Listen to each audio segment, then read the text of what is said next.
ہمارے ساتھ جلال نورزئی ہیں۔ آپ بتائیے گا، یہ جو گزشتہ روز کے واقعات ہیں، یہ ایف سی ہیڈ کوارٹر کے اوپر حملہ ہوا، ہم نے خبریں پڑھی ہیں جس میں یہ بتایا گیا کہ اس کے قریب ترین ہاسپٹل بھی ہے، ڈی سی آفس بھی ہے، اور چیزیں بھی ہیں۔ کچھ آپ وضاحت کریں گے کیا ہوا اور کون تھا اس کے پیچھے؟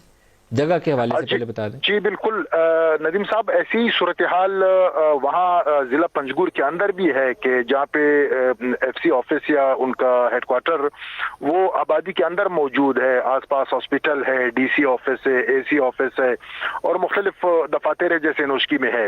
تو اب یہ صورتحال یقیناً یہ لمحہ فکریہ ہے کہ جب افغانستان کے اندر ایک تبدیلی آ چکی ہے اگست 15 کے بعد سے، اور اس کے بعد بھی بلوچستان میں یا اسی طرح خیبر پختونخوا اور سرحدی علاقوں میں اس نوعیت کے حالات اور واقعات وہ تمیں نہیں ہے، تو اس کی اول تو ضرورت اس کی یہ ہے کہ اس پہ ایک سیاسی عمل کا آغاز کیا جائے، جس کی یہاں پہ فقدان ہے۔ اس طرح کی کوئی مومنٹ، کوئی حرکت، کوئی عمل جلال، اس کے پیچھے جو گروپ ہے وہ گروپ کون سا ہے؟ اس کے پیچھے کون ہے؟ یہ گروپ دیکھیں ندیم صاحب، یہ ہیربیار مری، نوابزادہ ہیربیار مری کی بی ایل اے سے الگ ایک دڑا ہوا تھا، جو اس کے قیادت میں اسلم اچو کی قیادت میں، اور اسلم اچو خود بھی چند سال پہلے وہ افغانستان میں کندہار میں اینو مین کے علاقے میں ایک بم دھماکے میں دوسرے کمانڈروں کے ساتھ وہ جاں بحق ہو گئے ہیں، ہلاک ہوئے ہیں۔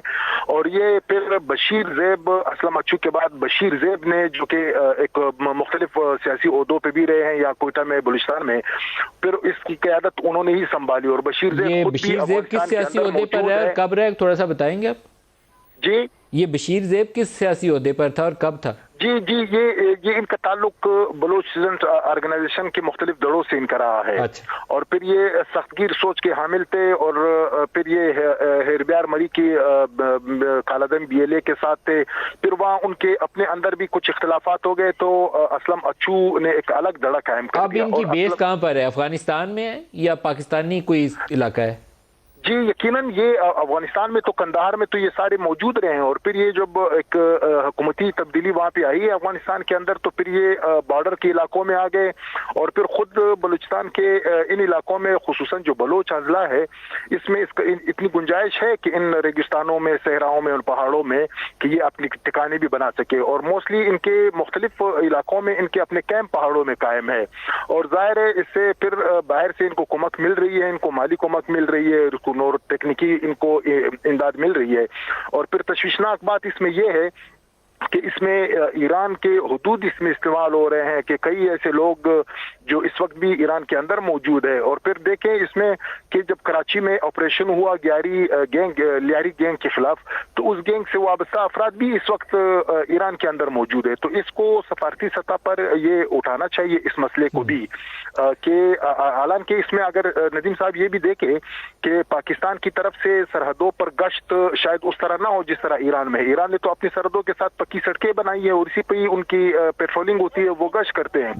جس علاقے میں یہ حملے ہوئے ہیں، نوشکی میں اور پنجگور میں، تو یہاں پر یہ ایریا ابھی فینس نہیں ہے یا ہے؟ اس سائڈ پہ یہ بارڈر سے دور ہے یہ علاقہ؟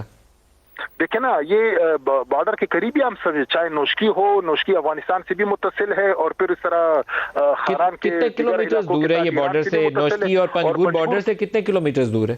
اور پنجگور تو بہت ہی زیادہ ہی قریب ہے۔ یہ گوادر، پنجگور، تربت، یہ علاقے تو ایران سے بالکل ہی متصل ہے، یعنی وہاں کے کتنا فاصلہ ہے بارڈر سے؟ یہ تو ایگزیکٹلی میں نہیں بتا سکوں گا، البتہ یہ ایران سے قریبی علاقے ہیں۔ قریبی علاقے ہیں، صحیح ہے، لیکن کیا اس پہ فینس ہے؟ اس سائڈ پہ ڈیزرٹ سے بھی جڑا ہوا ہے، یہ فینس ہے اس سائڈ پہ؟ یقیناً ایران کی طرف سے فینسنگ ہوئی ہے، لیکن یہ آمد و رفت جاری ہے۔ اس میں سمگلر بھی آتے جاتے ہیں، کاروبار، پیٹرول کا کاروبار کرتے ہیں، دیگر چیزوں کے سبزیاں آتی ہے۔